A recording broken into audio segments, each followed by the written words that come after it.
Itu satu bukti perkembangan bahwa zaman dahulu itu sudah peradaban kita sudah peradaban yang sangat modern sekali dengan ditemukannya seperti ini. Ini kampus sebagai alat. Kalau ada biasa pengantin mengisi apa dan sebagainya, ini alat untuk pakai penyuguhan minum para raja, para tamu-tamu dan sebagainya. Putih di dalam itu kayak itu namanya pasimpa. Pasimpa. Pasimpa itu ya. Ini tujuannya digunakan ketika ada acara ritual kematian, itu digunakan tuh. Sama dengan tedung meja itu yang kain tedung meja sama dengan tedung tandre. Tedung tandre yang kain putih biasa, yang payung putih kecil biasa kalau orang meninggal.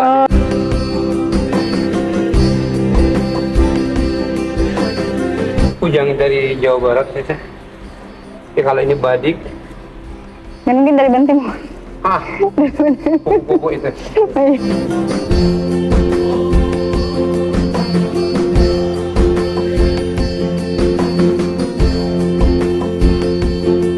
Ini biasa kain-kain tahu biasa yang dipakai orang-orang Toraja. Iya. Semua itu kan. Makanya saya bilang kenapa kayak identik dengan kain-kain Toraja. Iya, karena Toraja dulu kan bagian daripada kita. Itu Pucening Kedatuan dulu. Ini Kedatuan dulu. Ini perlengkapan perkawinan yang tahu biasa kan. Ini yang dari Mesir. Modelnya seperti Ini yang dari Mesir, kembang. Ini dari Arab. Arab ini. Dari Arab.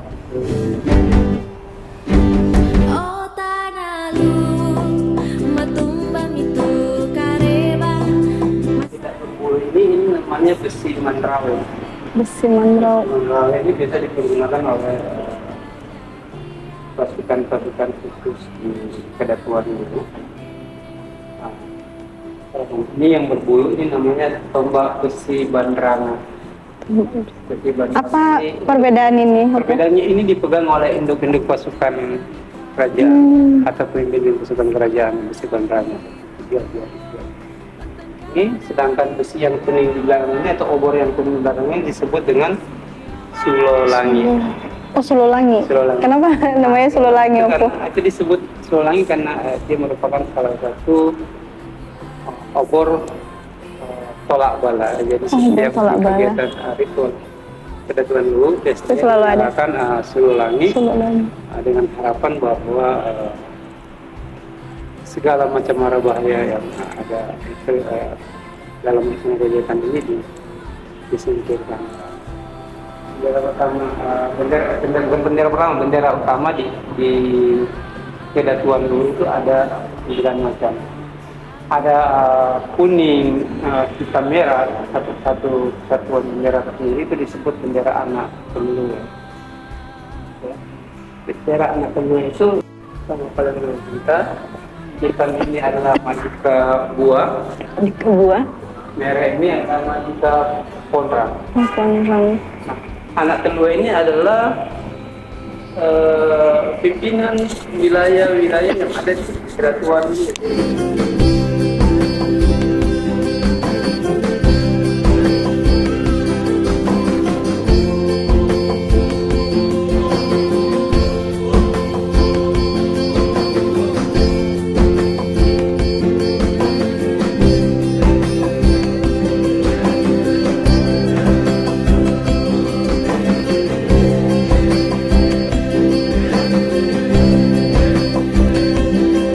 Bersama dengan pengelola atau juru bicara yang lebih paham tentang Istana Langkana ini.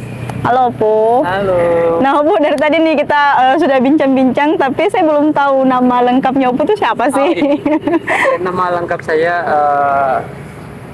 ada yang manggil Sulolipu Sultani.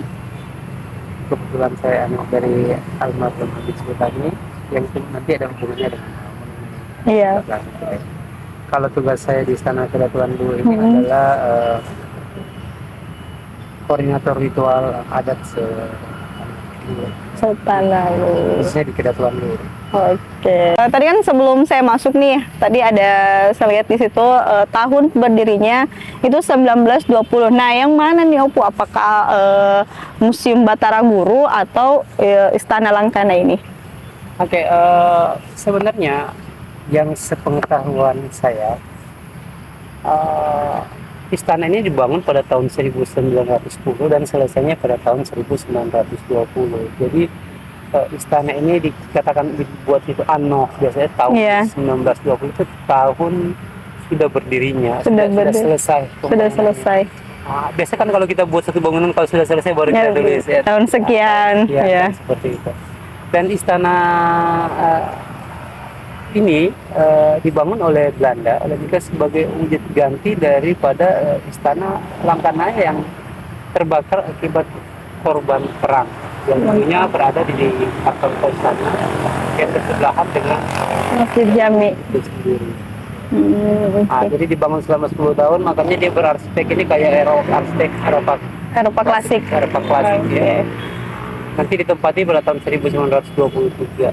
Jadi berdirinya resmi berdiri pada tahun 1920, namun ditempati pada tahun 1923. Jadi range waktunya sekitar 2 tahun lebih, Opo.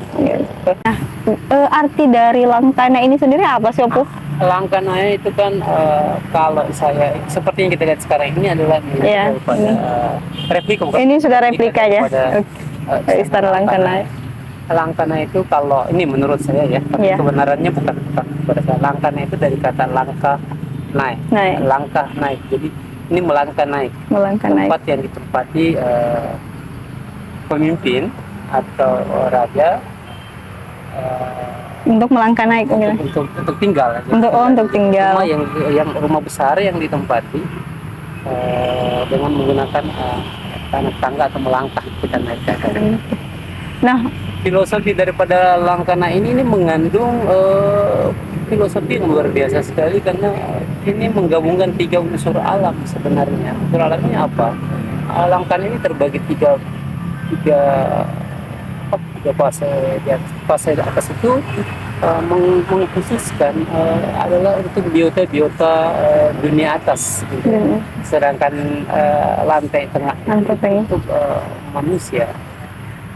Bawah itu untuk kehidupan yang berada di dunia bawah. Jadi misalnya di atas kita sebut boting langi, di dunia tengah itu alekawa, di bawah itu buri liu.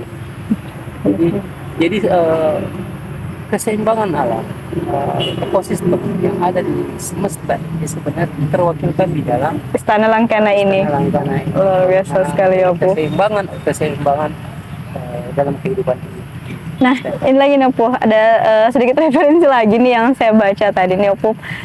Dengar-dengar katanya sebelum istana ini terbakar itu memiliki 88 tiang. Itu betul atau gimana, Opo? Ya,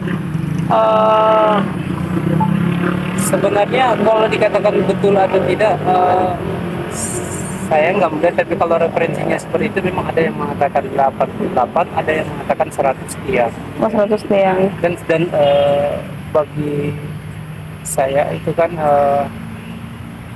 gambaran bahwa kebesaran ini adalah wujud daripada bersatunya masyarakat dalam menjaga tatanan. Karena kenapa? Jadi kalau dulu kita bangun rumah itu kan harus dengan orang banyak. Ya, Tanda bahwa semakin besar rumah itu, bahwa semakin besar, semakin cinta masyarakat yang ada di sekitarnya untuk membangunkan sebuah tempat kepada orang yang dibuatkan tersebut. Apalagi kan kalau di Tanah Luwu ini gotong royongnya masih sangat tinggi, ya, Opo. Apalagi kalau dikatakan seorang raja, jadi ketika mereka membangun dengan besar seperti itu, berarti itu daripada kebersatuan masyarakat dan cintanya kepada pemimpinnya, kepada raja. Dan itu memang 88 tiang itu banyak, tidak sekedar dengan kita memahami tentang jumlah, tapi mereka itu mengandung makna-makna tertentu. Nah, Opo, sekarang yang menarik lagi nih bagi saya tuh yang ini, monumen ini. Kenapa harus tanda itu tangan sama badik? Oke. Monumen ini banyak orang yang salah paham atau mungkin salah pengertian bahwa monumen Todokuli ini adalah simbol daripada Luwu. Mohon maaf saya luruskan bahwa simbol Luwu itu adalah payung. Payung itu adalah kemuliaan. Seorang Luwu, seorang pemimpin Luwu, seorang masyarakat Luwu harus bisa memiliki sifat-sifat payung tersebut. Kemana saja, di mana saja, dia harus berusaha untuk bagaimana dia menjadi seorang pelindung, pengayom menjadi sebuah win-win solution terhadap apa yang ada di dalam kehidupannya. Oke. Nah, itulah simbol payung. Payung. Makanya dulu dikatakan payung rilu. Payung rilu. Kalau monumen ini adalah simbol daripada monumen perjuangan semesta masyarakat Luwu dalam menghadapi penjajahan Belanda pada zaman itu. Kalau di Jogja ada serangan umum 1 Maret, terus di Surabaya ada serangan pertempuran 10 November, maka di belahan timur Indonesia ini, khususnya di Tanah Luwu, ada serangan semesta 27 Januari. Oh, jadi yang tanggal ini itu merupakan simbol dari, Dan kebetulan pertempuran itu terjadi pada tanggal 23 Januari 1945. Jadi ini memperingati semangat ini. Memperingati. Tangan itu simbol dan memegang Badik. itulah simbol semangat perjuangan. Ini perjuangan, memperingati perjuangan rakyat Luwu dalam menghadapi Belanda, menghadapi penjajah pada zaman. Nah ini sendiri Opuh makna dari kata Tok Dopuli Temalara ini. Dopuli Temalara ini adalah sebuah peribahasa yang menggambarkan sebuah prinsip dari masyarakat dulu, bahwa sekali mereka berbuat, mereka harus menanggung segala risiko, baik yang positif dan negatifnya risiko tersebut. Jadi ini sama halnya kayak makna keberanian dari rakyat Luwu itu Sebuah sendiri. komitmen yang mereka tidak boleh harus mundur dalam melaksanakan komitmen. Jadi kalau misalkan sudah ambil keputusan Ya, sudah. selesaikan yang ini. Selesaikan, segala konsekuensi baik buruknya diselesaikan. Selesaikan. Nah, tadi saya bilang tangan ini adalah tangan almarhum daripada saya punya orang tua sendiri. Oh, seperti itu ya Bu. Semoga baik. Karena beliau adalah salah satu orang yang pertama melakukan pembunuhan terhadap Belanda pada zaman itu, sehingga menjadi pemicu pertempuran 23 Januari. Itu dilakukan oleh almarhum dan ponakan beliau. Iya. Jadi beliau Oh, makanya tadi Opu bilang ada kaitannya nih sama orang tua Opu sendiri. mungkin satu ketentuan dari Allah bahwa diciptakan sebuah sebab. Jadi waktu itu salah seorang kopral sipil Belanda ingin melakukan pelatihan di daerah Bajo, dan beliau menghadangnya dan beliau melakukan penikaman tersebut. Nah, dari situlah terjadi pemicu awalnya